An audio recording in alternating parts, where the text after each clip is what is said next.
Now I want a t-shirt of like a picture of you with like sunglasses on, and it says a chill and very relaxed priesthood. Well,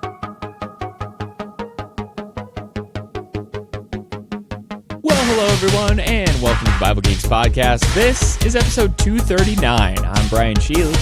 I'm Ryan Joy. And thanks so much everyone for tuning in.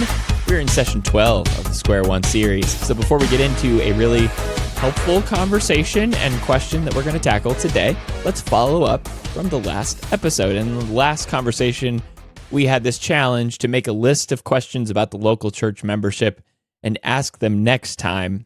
And I don't think we're necessarily going to do this ourselves, although I suppose, Ryan, if you want to tackle some questions about church membership, we can do it here to kick off the show. But it would be fun if our listeners had questions. If you want to ask us your questions about church membership and what that's all about, reach out, let us know, and maybe we could tackle that on an upcoming episode all about the church maybe someday. Yeah, I love that idea of an episode where we can take on the topic of church in a different angle and think through what it means to be a member and what are the challenges and the barriers and the benefits and all the good stuff about being a member of the body of Christ. So with that, maybe we can get into session 12. Session 12, which we nodded to a good bit on the last discussion. Session 12, we are going to ask this question. What about everyone else? We're really talking about community here. So as we've moved on from this really focused challenge in session 10, are you ready to become a Christian? Then in the last episode, last discussion, we talked about the community of the church and why it's so important to be a part of the church. And now we sort of open our gaze to the rest of the world around us and say, what do we do with all of them and everyone else around us? All these relationships can really become a stumbling block or really just provide some anxiety or fear from somebody who's wanting to give their life to the Lord, maybe has just given their life to the Lord. What do I do now with all these relationships of the people around me? It's like you fit in this spot in your life, and now your shape has changed. So you're trying to put that square peg into that old round hole or whatever. And, most of our relationships, especially when we first come to the Lord, are usually in this category.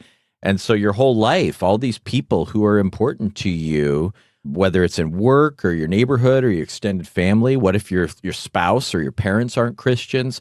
How do you fit with that is going to be front of mind for anyone, or at least most people who are coming to the Lord or thinking about coming to the Lord. And so I think this is really an essential conversation. And it also gives us a clearer picture of what we're here to do, that we don't become Christians just so we're saved.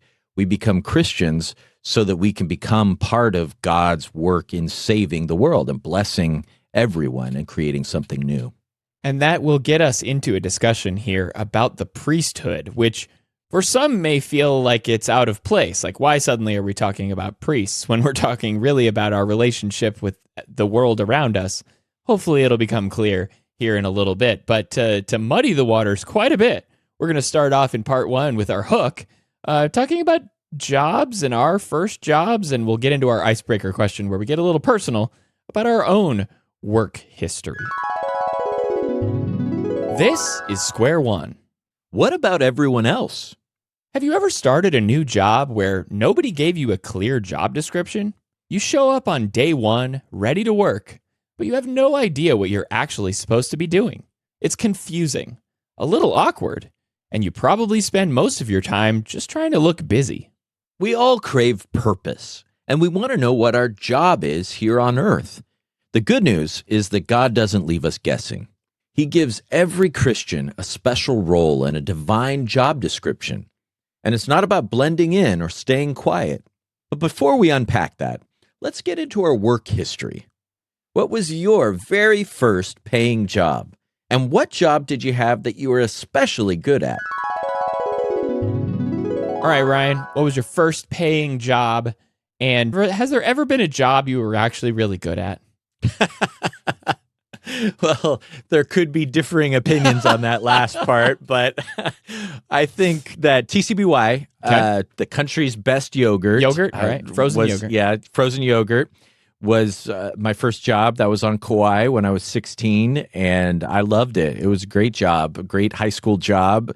There was some members of the church that owned it, and I just had a blast. And it's such a fun time to, have a paycheck and do your own work, and you're starting to taste your independence. So I loved that. Brought home a small yogurt every day with me. Wow. And then later, I loved my work heading up the creative department at that ad agency in Tempe. I worked there for 16, 17 years. And I, of course, I love this job. This is where I feel like I'm supposed to be right now. So, I mean, I'm just so blessed. It's not even fair. I feel so spoiled talking about it, how I've just been in so many jobs that I have loved throughout my life.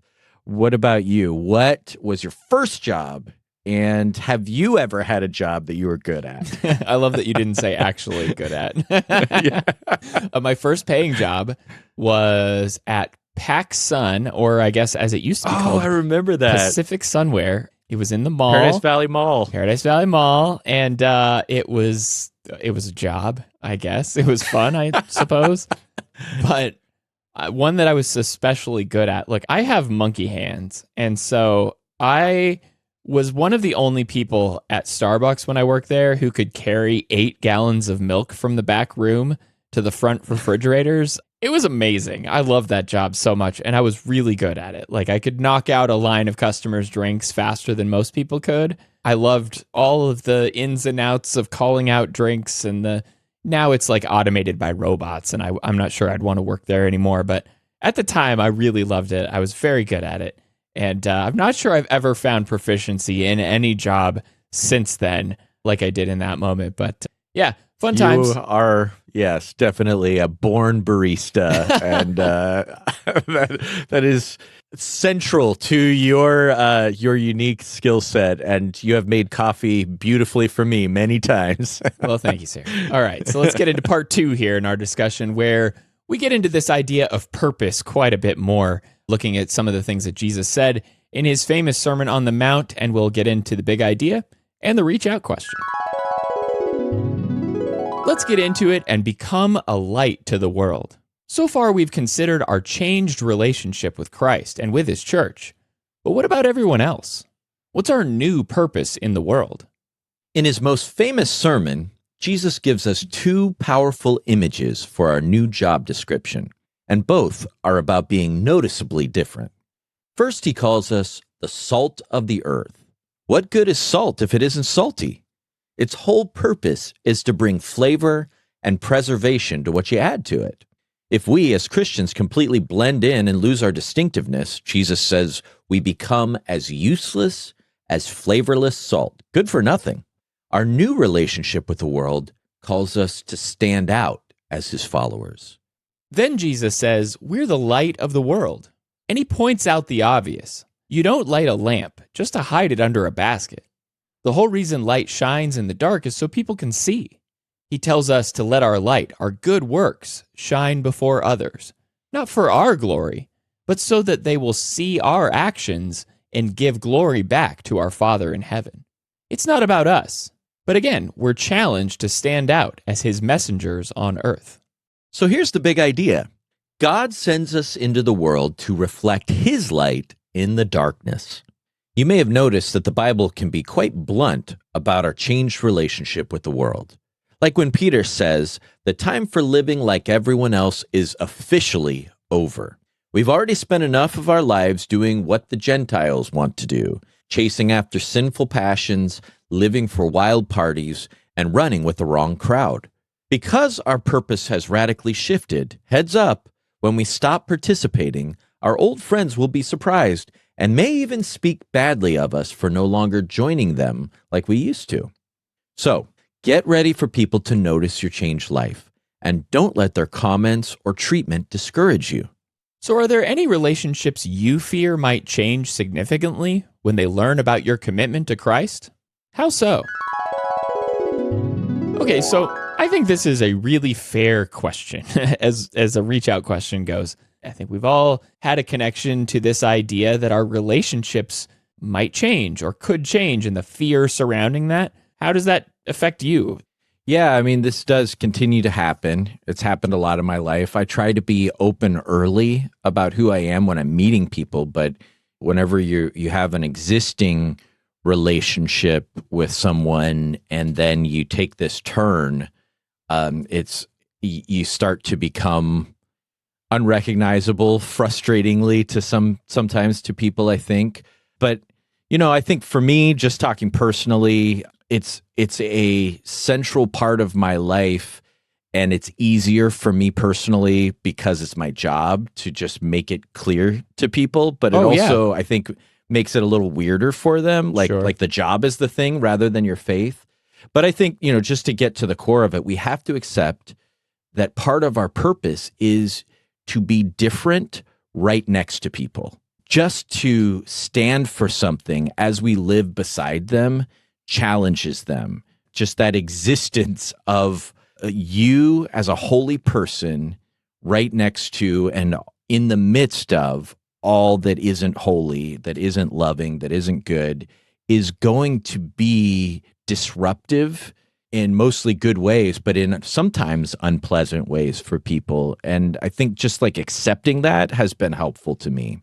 I didn't even think about, you basically just telling people, hey, I'm a preacher.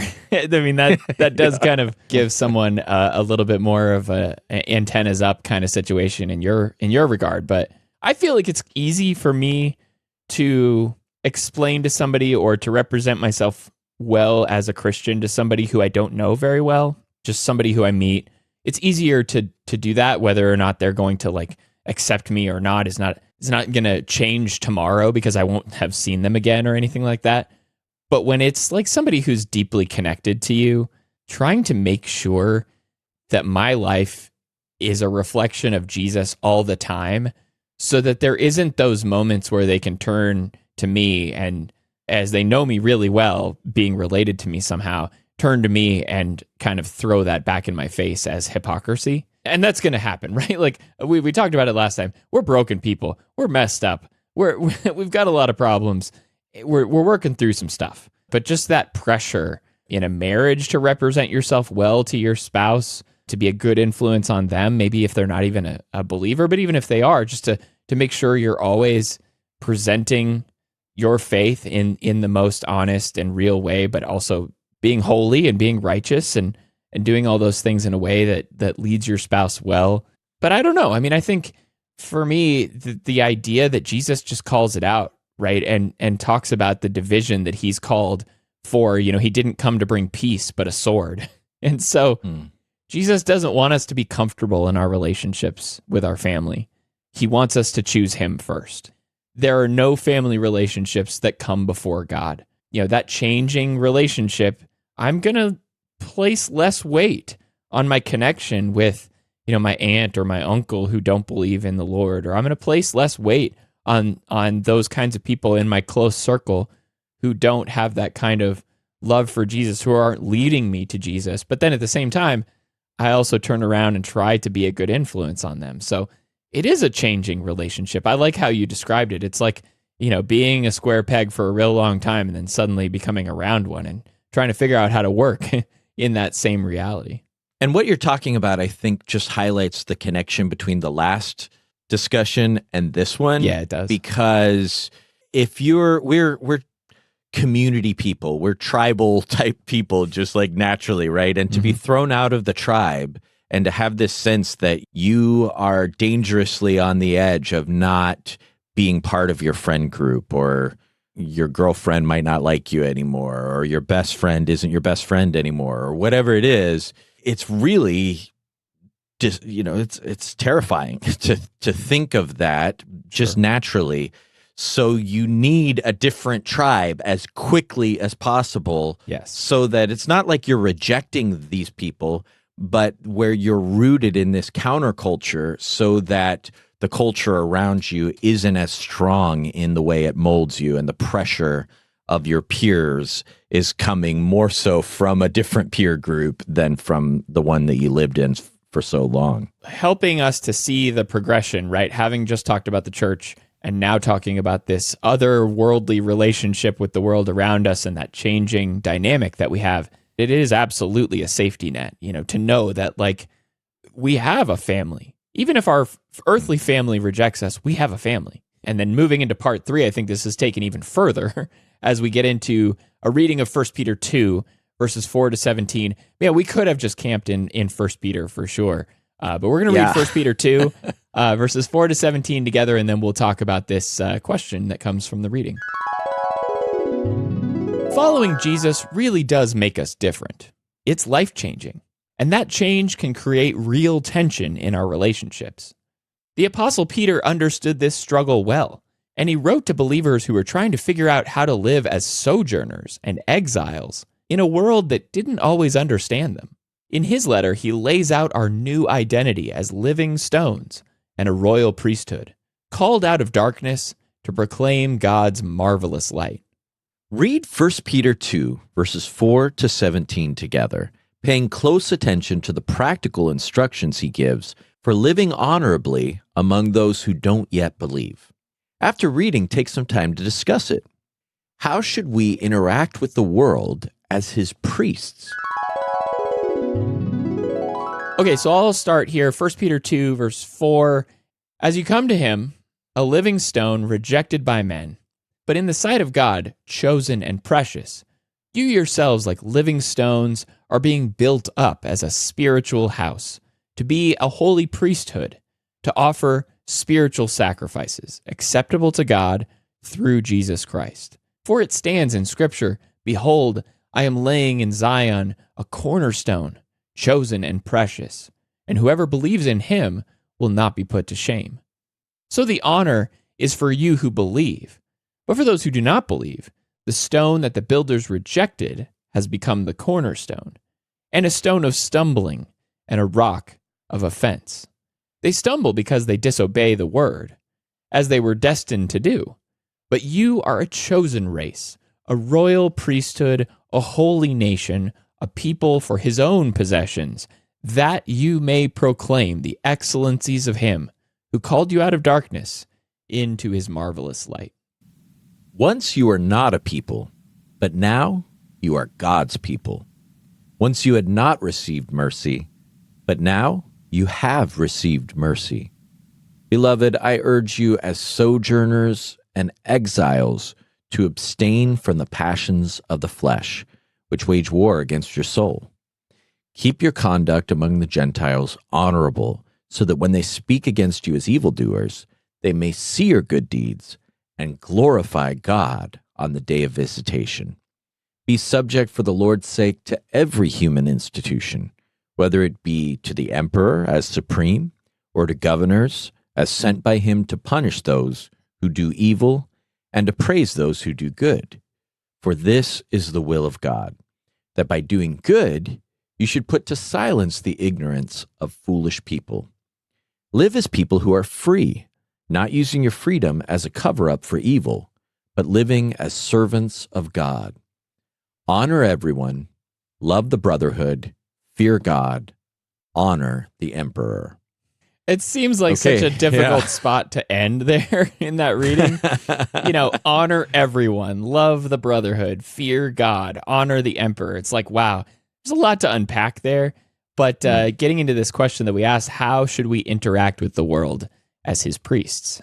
Oh man, now I just want to talk about that those last 4 sentences and how, man, those are packed. Yeah. And the emperor is Nero probably at this time. So here is someone who does not seem to deserve any honor, but as he said, is placed there by God. We're trying to honor everyone, to show value and worth in everyone in the way we treat them. But the brotherhood has a special kind of relationship to love them. And this idea of priests, of course, priests offer sacrifices and teach and tend to the temple. And there's, things that we understand from the Old Testament about what a priest would do.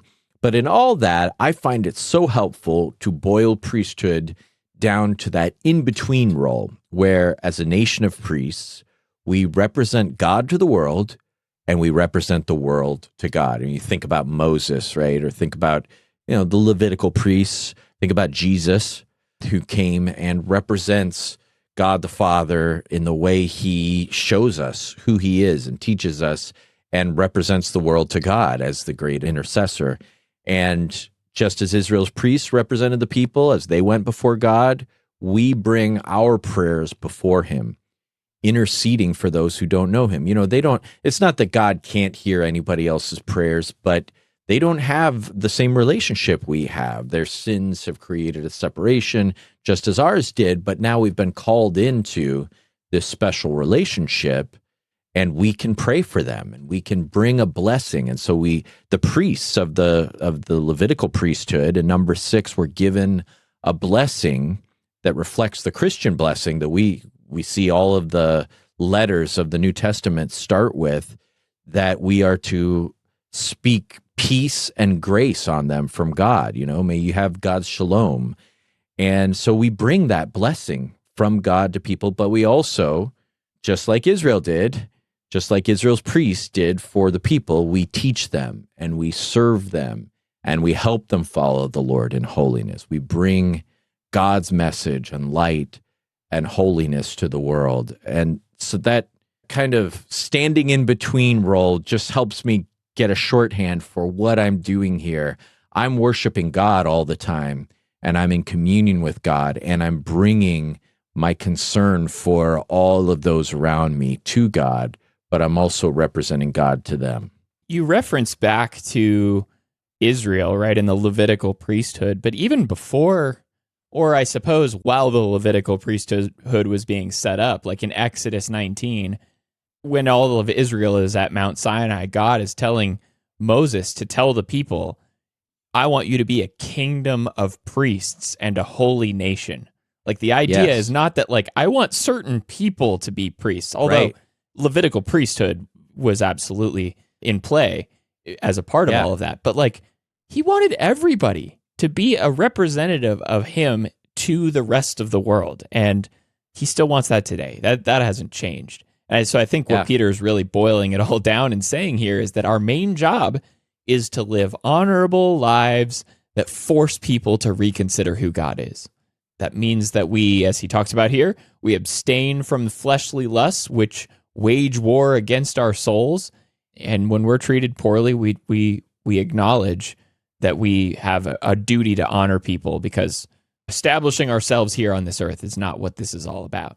It includes this like countercultural call to be subject to human authorities, not because like we're weak or we couldn't fight if we wanted to, but God wants us to silence the ignorance of foolish people by our response in this world, that we live honorably, we live with our conduct being presented to the world well. And that's, I think, if you go on to read 1 Peter, that's really what he's talking about here in general. It's like you live in a society that hates you, that does terrible things to you, and yet you still act honorably. And that's a huge sign to the world that we are different and we're not like everyone else. And so the idea, the whole point as priests are described here, is so that people can look at us, see our good works, like we talked about with salt and light in the last conversation.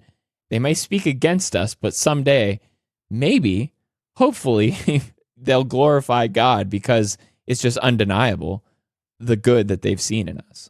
On the day of visitation, they will glorify God, which is either the day that they're saved, or probably more likely, I think, the day that Jesus comes again, the day of judgment and salvation, which is what visitation has, both of those meanings. I love how you started out talking about the kingdom of priests, Exodus 19, and that Israel as a whole, though there were priests within Israel as a whole was God's representative, God's holy nation, and meant for the world to look to them as a light to all the Gentiles, and to see in them a different kind of a people. And that's what we're meant to be. We are a whole people that is representative. Jesus was the great Israelite and the great human who represented all of us and is the high priest, but we are his priesthood. So that is a good intro to maybe thinking through priesthood even more. Yeah, let's get into it. Part 4 here, we're going to challenge our preconceptions about this word priest, what it means, what it doesn't mean, and we'll get into the big question at the end. Ready to go deeper? When you hear the word priest, you might picture some highly trained religious leader in a special robe. Or maybe your mind goes back to those Old Testament rituals and practices. But in the New Testament, priest is the job description for every single believer, including you if you follow Christ. It isn't about special outfits or animal sacrifices. It's a calling that reshapes our entire lives. So what does it mean for us to be a royal priesthood today? Priests today offer spiritual sacrifices. Since Christ's death covered our sin once and for all, how can we respond to such a gift? The greatest offering we can bring is our own life. Paul urges us to present our bodies as a living sacrifice, holy and acceptable to God, which he calls our true worship. It means willingly climbing onto the altar and giving God everything, our time, our talents, our hearts, and our minds. God doesn't want our leftovers or afterthoughts. He wants our best. A life like that requires holiness. Now, holiness isn't about acting holier than thou. It means being set apart from the world for God's special purposes. It's an inward reality that shapes our outward actions. Unlike the Pharisees who only cleaned the outside of the cup, our washing starts within. This set-apart life is what gives us a reason for the hope that we carry, a hope we should always be prepared to explain to anyone who asks. So if we are set apart, what are we set apart for? We're called to be God's representatives to the world. Peter says we are a chosen race, a royal priesthood, that you may proclaim the excellencies of him who called you out of darkness into his marvelous light. We're meant to be the light of the world, letting our good works shine so that others might see them and glorify God. This means we also act as intercessors, praying for the world around us and showing compassion to the lost. As priests serve daily before God, the main way we represent God is through service. Jesus set the ultimate example, teaching that in God's kingdom, greatness is found in becoming a servant to all. It's one of the great paradoxes of our faith. Whether it's in our jobs, our homes, our communities, we are called to do our work heartily as for the Lord. It's what God has always desired. Not empty ritual, but as he says in Hosea 6, verse 6, a heart of steadfast love and the knowledge of God, rather than burnt offerings. Being God's priest isn't a passive title. It's an active calling to bless the world in his name. So here's the big question. Do you see how Christians have a special purpose in the world? All right, so that is a lot, especially as somebody might be working through this idea for the very first time. But I feel like this idea really does describe our job, our role here on this earth, our main purpose very well. And so the big question we led to, do you see how Christians have a special purpose in the world? And Ryan, when you look at this whole description of the priesthood, are you seeing our new role in the way that we live in the world that we're surrounded by today? Yeah, I think that word purpose is really a cool thing to camp on here as we're coming out of this whole discussion. And I think especially when we're young, but all of us at times can get lost in the details on that purpose question. Yeah. I mean, like we really want to get our purpose right. And what's my purpose? What am I here to do? What am I here to do? And we can start getting into like, oh, does what is God's will for me? Which major in college should I have? Is it my purpose to be an accountant or an architect or something? And it, of course, is bigger than that. And Luke 7 and verse 30, I think, talks about how the Pharisees had rejected God's purpose for them because they weren't baptized by John and they didn't go, and basically they weren't following the Lord. And God had something he wanted to accomplish through them and their role, and they didn't do it. Of course, God's ultimate purposes weren't thwarted. They couldn't thwart God's purposes if they wanted to. And in the same way, if we don't follow him, then we're thwarting his purposes for us. but to show God's glory and to bring his goodness and light into the world. That's what we're here to do, using our unique gifts, whether it's as a architect or an engineer or a teacher or an artist or a preacher or whatever it is. We start doing things on purpose. Yeah. Because we are living with purpose. The more you plug into that, the more enlivening all of life becomes, that you are God's priest as you are doing road construction. You are God's priest parenting on purpose. And the HOA meeting becomes part of my core reason for existing, because these are the places I do God's work. And the way I do it must be true to the way God built me. So there's a personal aspect to it. But ultimately, he put me here to be a priest and to use all of these experiences and opportunities and gifts and passions and everything for him. So I think that the purpose thing is worth camping on, and the priesthood gives us a really helpful angle in that. What do you see in how Christians have a special purpose in the world? Yeah. Do you ever watch that old TV show, Mission Impossible? Not the movies, but like the old TV show. Yeah. We bought the complete series on iTunes or whatever. And so we started watching through those. It's really funny. You get into the beginnings of those episodes, and it's like there's this secret communique that comes to the main character, and he's got to, figure out what his mission and it starts playing the record or whatever that's going to self-destruct in 30 seconds, and it's like your mission, should you choose to accept it. And I think that's what I'm seeing here as you're talking about purpose, but like framed another way. Like, this is your mission. This is what I'm here to accomplish. I've got a set of things I need to do to be successful, and not to be, successful for myself, but to be successful for the one who has given me the mission. And thinking about priests, the priests weren't out there like, oh yeah, this makes sense. I'm going to do this way. And no, let's not do it that way. Let's do it a different way. It's like the priests just listened to the instructions of the one who they were being a priest for, right? They were following the orders that the mission giver gave. And so the mission giver is telling us to proclaim the excellencies of him who called you out of darkness. Our job, our mission, our purpose is a show and tell to the world about how great God is. And that's my mission. He's given me the direction, the mission, and I got to get out there and do it. And I need to be intentionally different. I need to live as a sojourner in exile. I need to be out there sticking out kind of like a sore thumb, not a secret agent. That's another one, right?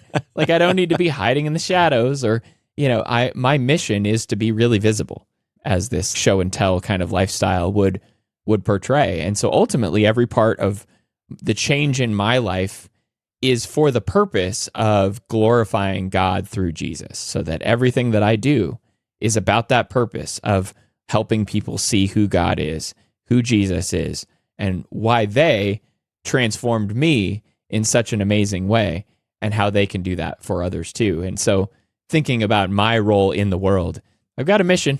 So do I choose to accept it or not? Do you choose to accept it? And that decision at the beginning of each of those episodes, you get to choose, and it's over and over again something you choose.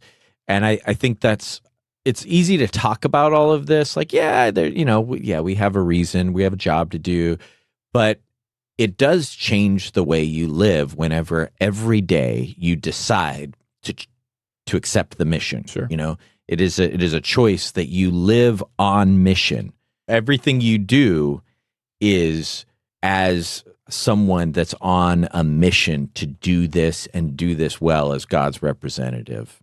I think as you were talking about having some interlude music, maybe we should have some Mission Impossible theme song right here before we go into part 5. Oh, no doubt. Yeah, that song has just been in our family's ears for quite a while. So part 5 here, as we wrap this thing up, we're going to get into our penultimate challenge here in the Square One series.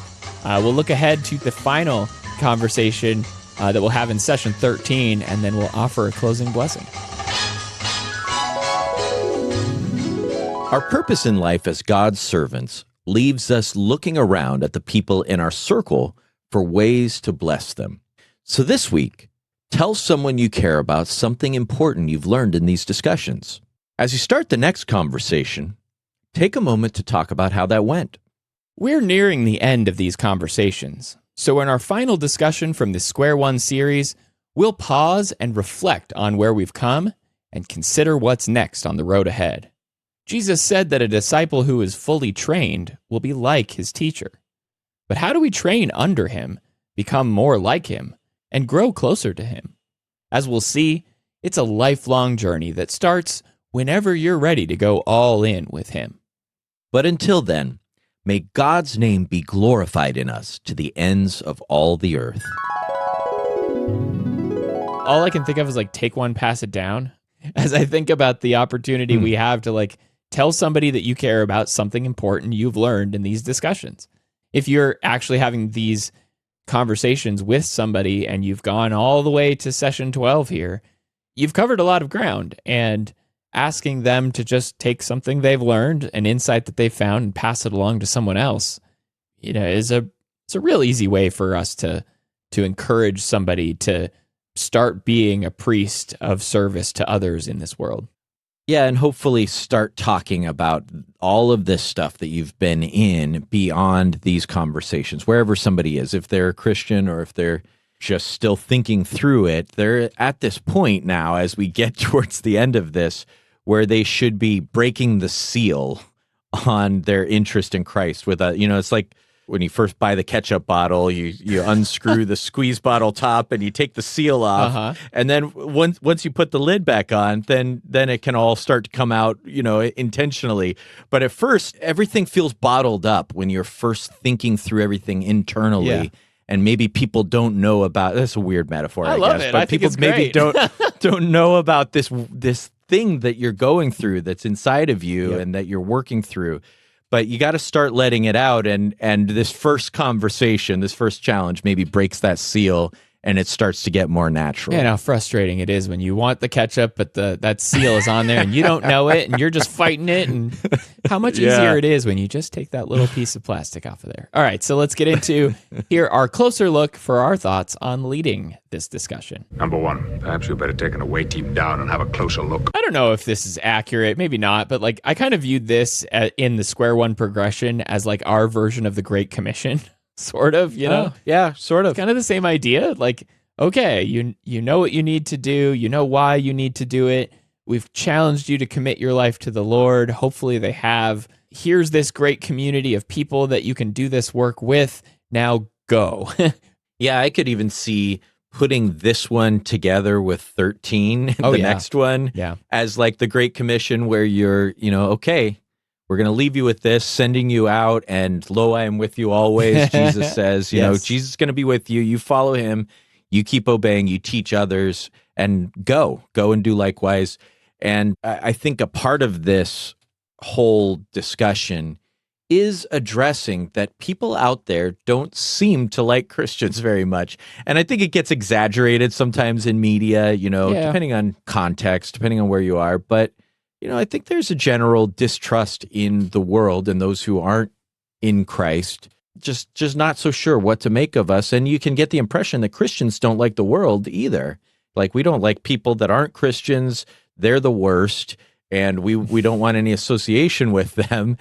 And I mean, there's something too that we have a serious values clash with them, and we see a brokenness that they're not dealing with in the way they need to. There's an unequal yoking. There is an unequal yoking, but we have to figure out, what do we do? Yeah. And the answer is not just monastery or whatever, withdrawal, getting away from everything and saying we have to be weirdly apart and different, but rather it's the tares and the weed. We're right next to them, serving and loving and staying true rather than adapting to the world, but also being conscious of what's going on with them, where they are, as we bring them the message and try to win them over. So, I think it's an important part of just anyone who is, for the first time, thinking through what is it going to mean to be a disciple. If we skip this conversation, I think we're in trouble. Yeah, we've tackled this discussion on the podcast a lot, even super early on. What does it mean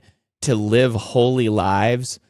but not use that holiness as like a weaponized assault on people around us who we may try to be convincing about Yeah. Jesus, you know? It's like there's a real delicate balance, and I think what you're bringing out there in those comments is like some things that we talked about a little bit in part 4. Being holy is not being holier than thou. It's not like holding up this real arrogant kind of like disdain for people around us. Like, man, that can be a real tendency, and we need to be super careful of that. But highlighting here this tension, right? That we hold a higher standard, yet we live in a world that doesn't care about that standard. And how do we do life alongside everyone else? You know, part 1 of this discussion started with a conversation about jobs. Be aware, if you are talking to somebody who is like a younger person who may not have ever held a job, you may want to switch up this hook or discuss something a little bit different, like maybe talk about, you know, what do they want to do someday? Or what are they particularly good at? Or whatever it is. But just kind of get them thinking about that idea of purpose and what it means to have a job and to be given responsibility over something, just in a light way to grease the skids for the conversation to come. And as someone who, for many years in my role at the advertising agency, did not have a job description, had this amorphous job that was always changing to fit whatever was needed. Yeah. I can appreciate like the value of, man, when we sat down and gave me a clear purpose and domains, that made a difference. And so maybe people can relate to that. For sure. All right. So part 2, we moved on to this idea that Jesus helps us to see the salt of the earth and the lights of the world and all the things that we learn about ourselves and the different kind of relationship that we have with everyone around us. Jesus is highlighting here the same things that we're talking about, to be seen and to be unique and distinctive among the world. And so this reach out question about these changed relationships that you have around you, I really think that this is going to land for people very heavily, because once somebody steps out of the shadows and lets people start to see the change in their life, that it can be really hard for people. And it has been hard for me. So, you know, open up and let people see how that's caused you to struggle. If you genuinely have, let them know that they're not alone in dealing with these relationships that are shifting and changing all around them. I think that is really important. They're not alone in the experience of it. We've all gone through it, but also they're not alone as they go through that. And, you know, I mentioned in the episode girlfriends and family members and best friends. And these are things that it's just real. It's relationships start to change. And some of them really are no more. People who like the furniture of your life, the things that were just like all the makeup of the room that you were living in starts to just move around and disappear. And now you're in an empty room. Like, what am I going to fill it with? And so them knowing, hey, we're going to be here with you is really important. That connection back to the previous conversation will be helpful here for sure. Yeah. So just, you know, reiterate your commitment to them. If you continue this relationship with them, reiterate that like you're here for them and you will be a piece of furniture in their life if they would like to have you there, just to kind of help people to see that, yes, things are changing, but change can be good in some ways. You know, moving on to part 3 here, where we tackle this really helpful reading in 1 Peter. There are a lot more practical instructions here in 1 Peter. If you wanted to offer somebody an additional task, maybe throughout the week, it could very well be to continue reading in 1 Peter and to see really Peter's main point about these changing relationships, all of the different facets that being a follower of Jesus, being a special royal priesthood, will make an impact on your life. As some of these have been short and light, this is one the reading that is really packed, and packed with some very Jewish ideas, very Old Testament heavy thoughts. So, you know, like somebody might hear the word priest and think immediately of Catholic priests or, you know, whatever. And so you just want to think ahead about the reading as you read it ahead of time. Think about the person you're going to be reading with and maybe mark up. Is there anything that you would want to give a little more explanation? Anything? Is there a particular version that's going to help them understand it better? So just being aware that we have taken on a pretty heavy reading, but there are parts of this that will jump out and make some sense immediately, I think, for anybody. And that actually leads to part 4, right? Because part 4, we kind of tackle eventually this topic of like, what do you think of when you think of a priest? And, right. They may have already been wrestling with that up to this point, in part 3. But yeah, like you said, I think a lot of people, when they think of priests, think of a very different thing today than maybe they did back then. We're all called to be servants, and that doesn't mean we wear, fancy outfits or really prioritize the pomp and show that might have happened long ago. This is a chill and very relaxed priesthood in which we take things very seriously. But, we're not out there like offering literal animal sacrifices. We're just putting our entire lives on the line, which is a big deal for sure. But it's not as visible a show as maybe they're thinking about. Now I want a T-shirt of like a picture of you with like sunglasses on, and it says a chill and very relaxed priesthood. Oh man, I don't know why. That was just so beautifully said. A chill and very relaxed priesthood that takes these things very seriously. So I think what you're talking about is, again, the pomp and circumstance. Yes. This is not that kind of a thing. We are living our lives as priests. And so everything, when we're washing dishes, we're doing it as priests, whatever we're doing. Yeah. And those are the things we want people to help, to start to understand. Those are the moments that people are going to see, hey, this person never did the dishes, because it wasn't their job. That's right. And yet they're doing my job, my agreed upon family chore or whatever. And taking that on, this is them being different, and they'll start to see, and like whatever, all the little things that you are living as a priest of God. And then that big question there, do you start to see how we have a special purpose in the world? And so that gives us a context for thinking even deeper about purpose. You might just leave it with their answer, yes, no, I'm not sure, well, let me think about that. Or, you might ask some follow-up questions, and, you can always just ask them if there's anything they didn't understand, or even just more broadly, what's their takeaway from this whole conversation? Yeah. And then that leads us to part 5. I always think of the last little bit of a conversation, even in part 5, but more specifically about session 13, the last square one conversation. I almost think of it like landing the plane. We're getting ready to land the plane. And so I think in this conversation it'd be helpful to kind of get them okay with the idea that this square one session is almost coming to an end. And we're going to talk about what it means to be a disciple of Jesus and how important that is on the next conversation, but help them prepare for the time in this discussion where things are going to stop, or if they're going to continue, how they might want to proceed. I feel like that's a good thing to prepare them for. Like, buckle up, we're getting ready to land the plane, just to check in with them to see what is it that they're interested in doing. If they want to still continue to study, if you're still wanting to study with them, be ready to work through some of those discussions, maybe at the end of this one.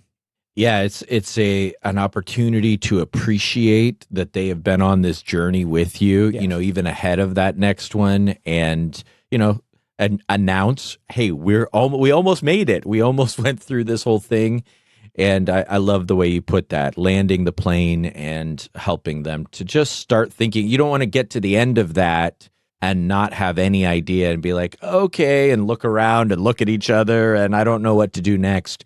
You could plant the seed here at the end of this lesson of some different options. And we'll get into that more next time. Yeah. But one possibility certainly would be to move from this into a cross-training kind of a study if they want to continue going through ongoing discussions. All right, so that's been our thoughts on leading this penultimate discussion. I'm just going to keep saying it. So thanks so much, everyone, for tuning in. You can find us there on our website. You can find articles, resources. You can find all of these Square One series there as well. And as Ryan just talked about, if you want to check out cross-training and you've never really followed along with cross-training or you don't know what it is, we'll have a link in the show notes for you to go find that on our website as well. It's BibleGeeks.fm/cross-training if you're interested. If you want to ask us any questions about the show, about what it means to be a member of the church or anything else, we'd love it if you'd reach out and get in touch with us. And until next episode, everyone, may the Lord bless you and keep you. Shalom.